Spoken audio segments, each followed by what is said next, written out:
How to use Bupa Global Review properly. Beginner mistakes that cost you. Bupa Global is a premium international health insurance provider, but beginners often make mistakes that reduce coverage or increase costs. Here's how to use it properly. The first mistake is not understanding the policy fully. Most people get this wrong by assuming all medical expenses are covered. Always read the fine print, noting exclusions, limits, and co-payments to avoid surprises. Second mistake, not registering for coverage before travel. You won't believe how many travelers assume they can activate coverage anytime. Enroll in advance to ensure protection from day one. Third mistake, ignoring claims procedures. The surprising truth is Bupa Global requires proper documentation and timely submission.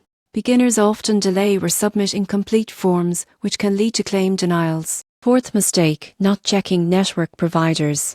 Using out-of-network hospitals or doctors may result in higher costs. Always verify preferred providers in your destination before seeking treatment. Finally, failing to review your policy regularly is common. Life changes, relocations, or pre-existing conditions may affect coverage. Update your plan as needed to ensure continued protection. By understanding your policy, enrolling on time, following claims procedures, using network providers, and reviewing coverage regularly, you can maximize the benefits of Bupa Global. Avoid these mistakes, and your international healthcare experience will be smooth, secure, and stress-free.